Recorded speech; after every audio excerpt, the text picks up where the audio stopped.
এর কাছ থেকে বিচ্যুতি ঘটাতে পারে। লেবার এমপি এমআর রেন্ডলসকে ট্রেজারির নতুন অর্থনৈতিক সচিব নিযুক্ত করা হয়েছে।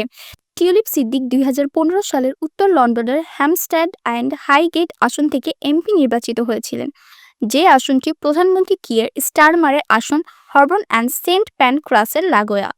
মন্ত্রী হিসাবে টিউলিপ সিদ্দিকের দায়িত্ব ছিল যুক্তরাজ্যের আর্থিক বাজারের দুর্নীতি মোকাবেলা করা। গত মাসে তার পরিবারের বিরুদ্ধে বাংলাদেশে অবকাঠামোগত ব্যয় থেকে ৩.৯ বিলিয়ন পাউন্ড পর্যন্ত আত্মসাতের অভিযোগের তদন্তে নাম প্রকাশ করা হয়। তার খালা বাংলাদেশের সাবেক প্রধানমন্ত্রী শেখ হাসিনা, যিনি আওয়ামী লীগের প্রধান, গত বছর ক্ষমতাচ্যুত হওয়ার পর ভারতে পালিয়ে যেতে বাধ্য হন। লন্ডনে তার খালার সহযোগীদের সাথে সম্পর্কিত সম্পত্তি ব্যবহারের কারণে সিদ্দিক তীব্র তদন্তের মুখোমুখি হয়েছেন।